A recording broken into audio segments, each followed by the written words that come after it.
다 같이 인사하시겠습니다. 믿음이 재산입니다. 기도가 방법입니다. 예수님이 해답입니다. 우리 부천 생명에게 온 성도들은 이 말씀을 붙들고 이 믿음 가지고 어떤 상황 속에서도 흔들림 없이 행복하게 신앙생활하시는 성숙한 그리스도인들이 다 되시기를 바랍니다.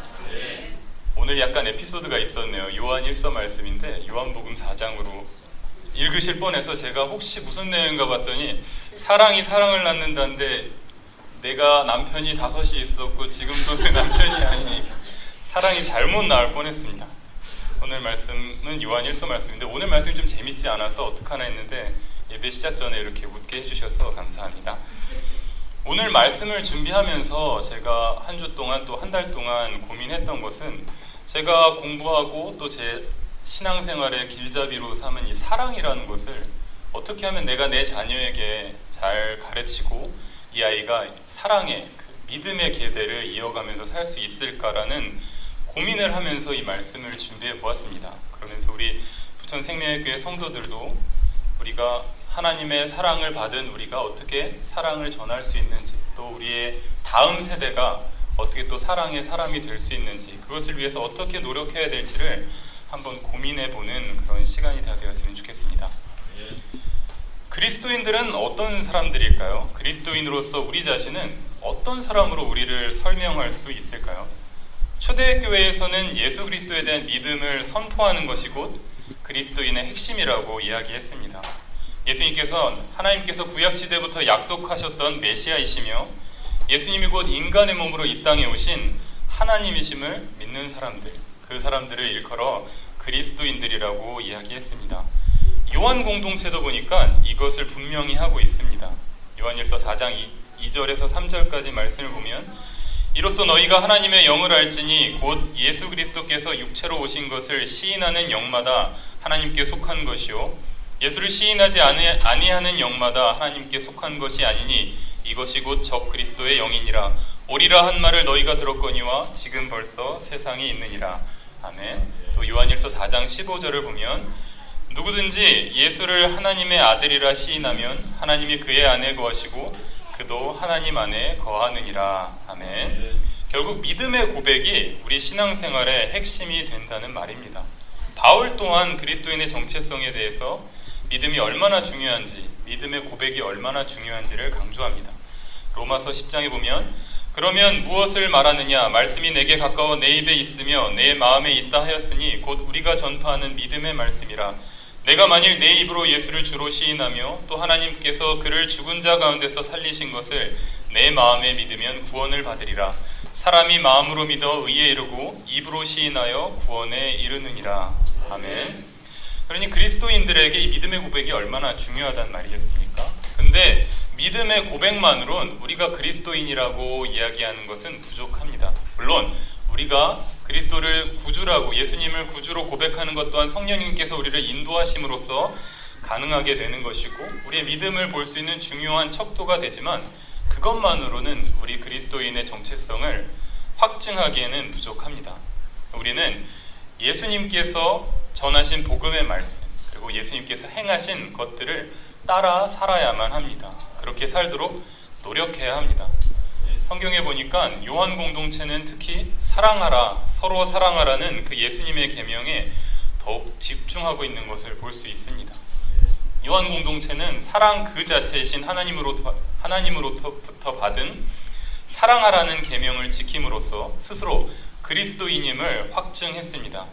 요한일서 4장 7절에서 9절까지 보면 사랑하는 자들아 우리가 서로 사랑하자. 사랑은 하나님께 속한 것이니 사랑하는 자마다 하나님으로부터 나서 하나님을 알고 사랑하지 아니하는 자는 하나님을 알지 못하나니 이는 하나님은 사랑이심이라. 하나님의 사랑이 우리에게 이렇게 나타난 바 되었으니 하나님이 자기 독생자를 세상에 보내심은 그로 말미암아 우리를 살리려 하심이라. 아멘. 그렇습니다. 그렇기 때문에 그리스도인들에게서 사랑은 사실 불가분의 관계입니다. 우리가 그리스도인이라면 우리가 언제 어디서든 사랑할 줄 아는 사람이어야 할 줄로 믿습니다. 오늘 설교의 제목은 영어 속담을 인용해서 정해봤습니다. Love begets love, 이런 말이 영어 속담이 있는데 이 말의 의미는 우리말에 가는 말이 고와야 오는 말이 곱다라는 정도의 뜻을 가지고 있는 말입니다. 근데 우리말로 그대로 번역해도 참 아름다운 표현이 되는 것 같습니다. 사랑이 사랑을 낳습니다. 따라해 보겠습니다. 사랑이 사랑을 낳습니다. 우리 그리스도인들은 사랑으로 사랑을 낳는 사람들이 되기를 소원합니다. 우리 교회 이름처럼 생명을 살리는 일은 사랑으로부터 시작되는 줄로 믿습니다. 사랑 아무리 말해도 참 아름다운 말인 것 같죠. 2009년도에 미국 최초의 흑인 대통령인 버락 오바마의 대통령 취임식 때 한 여성 시인이 했던 취임 축하의 시가 있습니다. 제목이 Praise Song for the Day, 우리말로 하면 그날을 위한 찬가라는 시입니다. 이 시의 일부분을 제가 번역해서 읽어드리겠습니다. 누군가는 내 이웃을 내 몸과 같이 사랑하라는 말씀대로 살고 있습니다. 또 다른 누군가는 무엇보다도 남에게 해를 끼치지 않게 살려 하고 당신이 필요한 것 이상을 가지려 하지 말라는 말씀대로 살고 있습니다.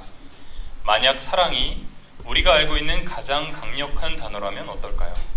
사랑은 결혼이나 가족, 국가의 경계를 넘어섭니다. 그 사랑은 넓은 호수에 그 빛을 들이웁니다. 그 사랑은 불평을 미연에 방지하려 들지도 않습니다. 사랑이 있다면 그 어떤 것도 만들 수 있고 그 어떤 문장도 새로 시작될 수 있습니다. 가장 앞에서, 그 가장자리에서, 그리고 다시 그 끝에서 빛을 향해 나아가는 자들을 위한 찬가를 부릅시다. 정말 아름다운 표현의 시인 것 같습니다. 제가 또 영어가 완벽하지 않아서 제 식으로 번역을 한 거지만 그래도 그 안에서 중요한 아름다움이 표현되는 것 같습니다. 사랑이 있다면 그 어떤 경계도 허물고 그 어떤 벽도 무너뜨립니다. 사랑이 있다면 우리가 뭐든지 할 수 있고 우리의 망가지고 부서진 것들을 다시 회복할 수 있습니다. 그래서 하나님께서 우리에게 선물해 주신 단어 중에 사랑보다 위대한 단어가 있을까요? 사랑 참 아름다운 말입니다. 이 아름다운 사랑, 특히 예수 그리스도의 사랑을 담고 실천하려면 우리가 어떻게 해야 될까요? 아니, 우리는 어떻게 예수님처럼 사랑할 수 있는 사람, 사랑해야 하는 사람이 될 수 있을까요? 그 말의 비밀이 여기 있습니다. 따라해 보겠습니다. 사랑이 사랑을 낳습니다. 자, 우리가 어떻게 사랑하는 사람이 될 수 있을까요? 그것은 우리가 사랑받는 사람이기 때문입니다. 우리가 사랑하라는 예수님의 명령을 실천하고 따를 수 있는 첫 번째 이유는 따라해 보겠습니다. 우리가 이미 하나님께 사랑받은 존재이기 때문입니다. 우리는 이미 하나님께 사랑받은 존재인 줄로 믿으시기 바랍니다. 하버드 대학의 사회학자였던 피트림 소로킨이라고 하는 학자가 있습니다. 이분이 1950년대에 흥미로운 조사를 했었는데요. 사람들에게 소위 선한 이웃이라고 인정받는 사람들을 불러 모아서 한 가지 질문을 던졌습니다. 당신이 그렇게 선한 사람이 되도록 하는데 가장 중요한 요인은 무엇인가요? 이렇게 대답하자 그중 21%는 종교적인 이유 때문이라고 이야기했고 29%는 부모와 가족으로부터 온 가르침 때문입니다 라고 대답했습니다. 11%는 개인적인 경험이나 또 자기의 성격 때문이라고 그랬고 28%는 일반적으로 누구나 경험할 수 있는 보편적인 사회적인 경험 때문에 그렇게 됐다라고 이야기했습니다. 가장 적게 대답한 사람은 학교에서 배웠다 얘기한 사람들이 8%밖에 되지 않았습니다. 인간이 이타적인 사람이 될 수 있게 하는데 가장 중요한 요인은 가정과 부모의 영향이고 그 다음은 종교적 가르침이나 훈련을 통해서 우리가 선한 이웃이 될 수 있다는 그런 데이터인 거죠. 이 자료를 바탕으로 소로킨이 내린 결론은 이것입니다. 사랑받는 사람이 사랑한다.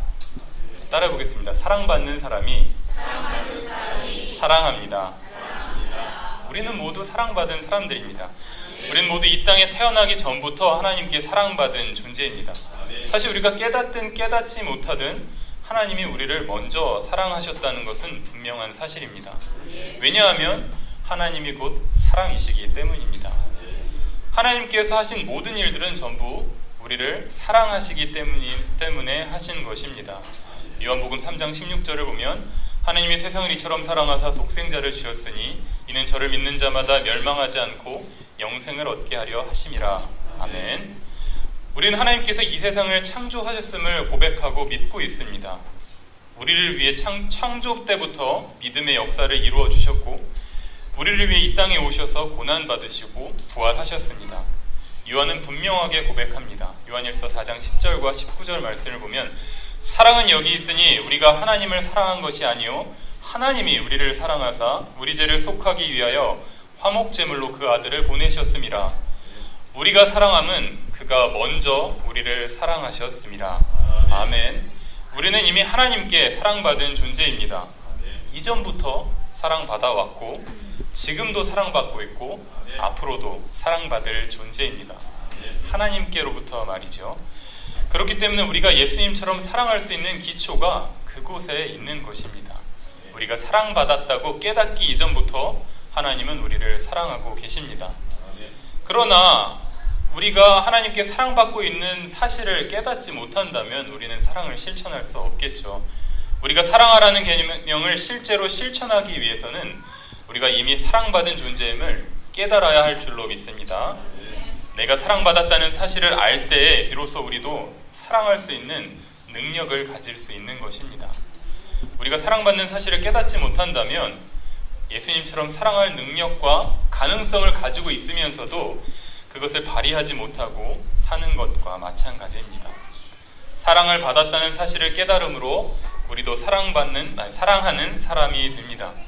예수님께서도 어린 시절 사랑받으시며 자라났습니다. 육신의 부모인 요셉과 마리아를 따라 나사렛에서 그 부모를 순종하며 섬겼습니다. 그렇게 자라난 예수님에 대하여 누가복음은 이렇게 전합니다. 예수는 지혜와 키가 자라가며 하나님과 사람에게 더욱 사랑스러워 가시더라. 여기서 사랑스러워 가신다는 말을 헬라어 원문으로 찾아보면 캐리티 파라 테오카이 안트로포이스라는 말을 쓰고 있는데 카리스라는 말을 쓰는데 이 말은 은혜라는 뜻으로 우리 성경에서 많이 번역되어 있습니다. 그러니까 예수님은 자라시면서 하나님과 사람 앞에 은혜였습니다. 이런 말을 이렇게 번역할 수 있겠죠. 카리티란 말의 원형은 카리스입니다. 이 말은 은혜라는 표현도 되지만 다른 말로 하면 사랑스러움을 뜻하고 있습니다. 그러니까 예수님은 자라가면서 하나님과 사람들에게 사랑받는 사람이었다는 이야기입니다.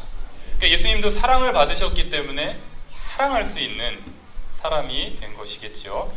구약 창세기를 보면 하나님께서 창조하실 때마다 이런 말씀을 하십니다. 보시기에 좋았더라. 이 좋다라는 말은 토브라는 말인데 구약 성경을 헬라어로 번역한 성경에서는 이때 칼로스라는 말을 사용합니다. 칼로스라는 말은 매력적으로 좋다, 매력적으로 아름답다 이런 뜻도 가지고 있고 또 한편으로는 너무 사랑스러워서 취하고 싶을 만큼 그렇게 좋다라는 뜻을 가지고 있습니다. 우리도 다 하나님의 형상대로 창조된 존재들이죠. 하나님께서 인간을 창조하시고 또 우리를 이 땅에 보내시고 우리를 보시고 보기에 참 좋다 이렇게 말씀하셨을 것입니다. 좋다는 것은 너무 사랑스러워서 갖고 싶을 만큼 좋다 이런 말씀으로 우리를 창조하시고 좋다 하신 것입니다. 우리는 하나님께 사랑받은 존재이죠. 그 사랑받은 존재를 깨달을 때 우리가 은혜 넘치는 모습, 사람들에게 사랑받는 모습이 될 줄로 믿습니다. 오늘 아침에 어린이 예배 때는 스데반에 대한 이야기를 했습니다. 초대교회 7 집사들을 선정하는 기준이 뭔지 아십니까? 성령이 충만하고 지혜가 충만하고 사람들에게 칭찬받는 사람들이어야 집사로 선출될 수 있었습니다. 스데반도 특별히 그렇게 표현을 해주었죠. 스데반은 성령과 지혜가 충만한 사람이다 이렇게 사도행전에 표현되어 있습니다. 그래서 스데반이 하나님의 사명을 감당할 때마다 그 얼굴이 마치 천사와 같았다라고 이야기합니다. 예수님께서 자라시면서 은혜다 한 거와 비슷한 느낌이겠죠. 그 모습이 은혜로운 모습이었다는 것입니다. 사람들에게 은혜를 끼치고 사랑받는 사람이었기에 그의 모습 속에서 은혜가 나타날 수 있었던 것이겠죠. 우리 부천생명교회 성도들 한 사람 한 사람 다 은혜의 사람들이 다 되길 바랍니다. 자, 이제 하나님께 사랑받은 사람임을 우리가 깨달았습니다. 그러나 우리가 받는 사랑은 하나님께 또 다른 사람에게만 받는 것으로 끝나지는 않습니다. 우리는 가족이라는 공동체를 통해서 사랑을 나눌 수 있습니다. 우리 모두는 믿음의 가정 안에서 살아가는 그리스도인들입니다. 믿으시면 아멘. 하나님께서는 사랑하는 두 사람이 만나 가정을 이루게 하시고 또 자녀를 허락하십니다. 에베소서 6장 1절부터 4절까지 보면 믿음의 가정 공동체는 서로 사랑하는 관계를 전제합니다. 우리의 가정 또한 서로 사랑을 주고받는 사랑이 넘치는 가정인 줄로 믿습니다. 바울은 믿음의 가정은 이렇게 사랑으로 존중해주는 그런 관계가 되어야 된다고 이야기합니다. 그렇기 때문에 자녀들은 주 안에서 부모에게 순종하고 공경해야 하는 것이고, 부모들은 자녀들을 노엽게 하지 말고 주님의 교훈과 훈계로 양육해야 하는 것이죠. 노엽게 하지 말라는 말은 몹시 화나게 하지 말라, 이런 뜻입니다. 다른 성경의 번역을 보면 자녀를 너무 호되게 꾸짖어서 노엽게 만들지 말라, 이런 표현으로 해석하고 있습니다. 때로는 옳은 말이 사람을 상처 주기도 하죠. 가족이라는 건 뭘까요? 저도 요즘에 우리 집안에서 가끔 부천에 올 때마다 우리 식구들 만나면서 많이 위로를 받는데, 가족은 언제나 그 말이 옳건 틀리건 내 편이 되어주는 사람이 가족들 아닙니까? 그러니까 가족의 존중하고 사랑하는 관계에선 무엇이 옳다, 무엇이 틀리다가 중요한 것이 아니라 가족이기 때문에 서로 인정하고 서로 존중하고 서로 사랑한다는 것이죠. 그런 관계가 곧 믿음의 가정의 근간이 된다고 생각합니다. 바울은 부모가 자녀를 가르치고 돌볼 때 반드시 주님의 방법으로 돌보고 양육하라고 강조합니다. 주님의 방법이란 무엇이겠습니까? 주님의 교훈과 훈계란 무엇이겠습니까?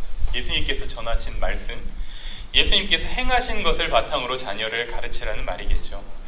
예수님께서 전하신 말씀, 행하신 것, 단 한 글자로 얘기한다면 바로 사랑입니다.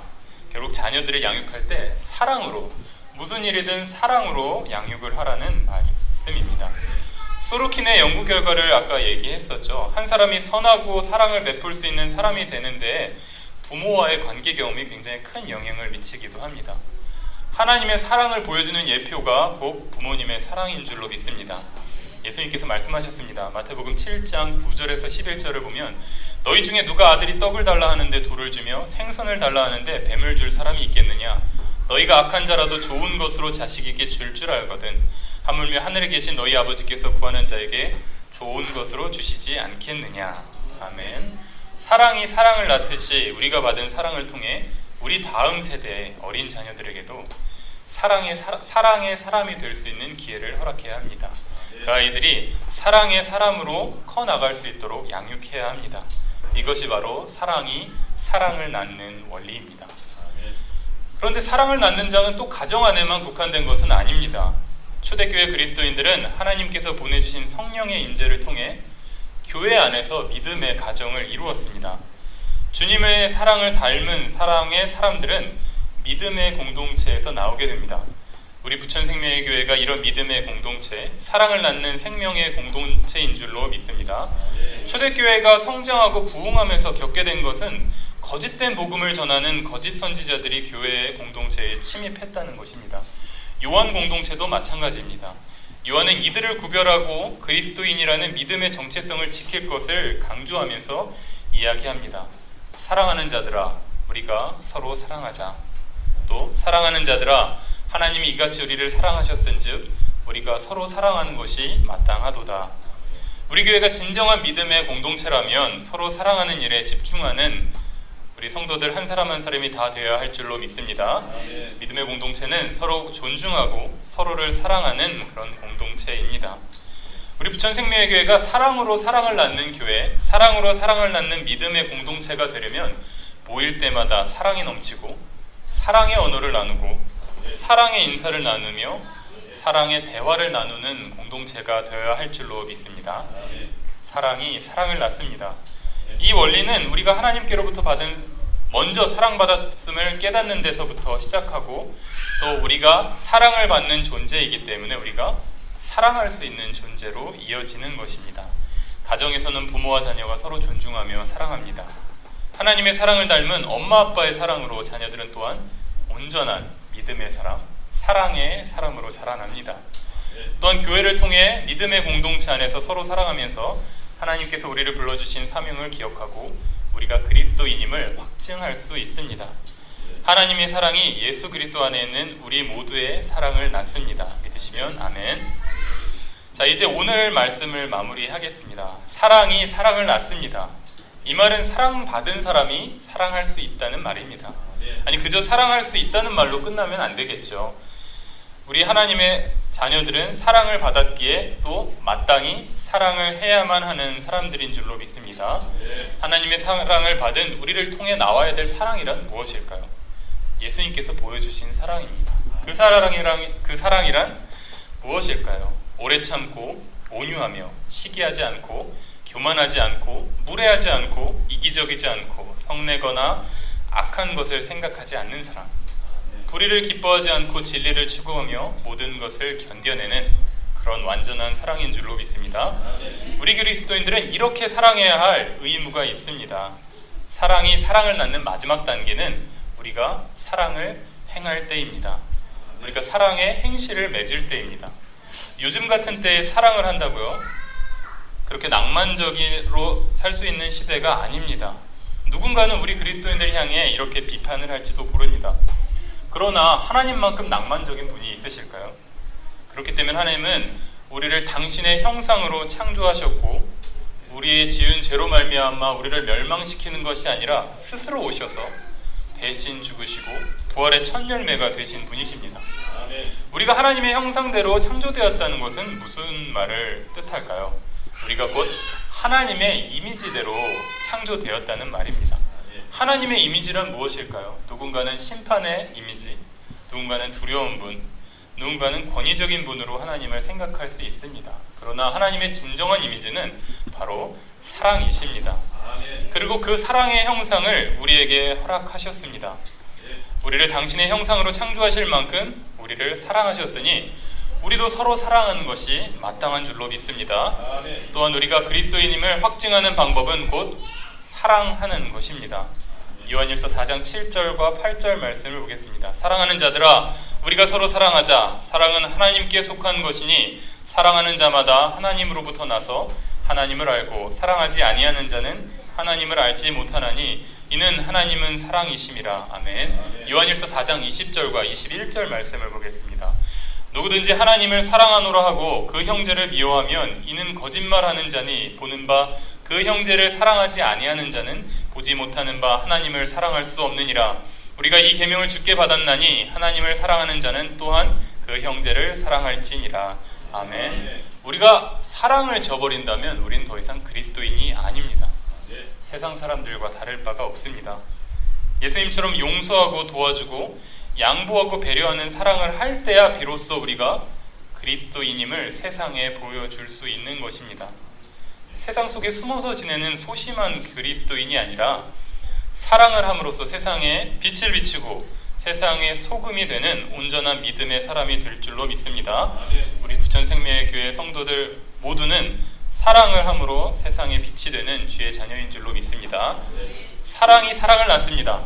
예수님을 통해 성경 말씀을 통해 우리가 알게 되는 사랑, 우리에게 심겨진 사랑은 곧 하나님 자신이십니다.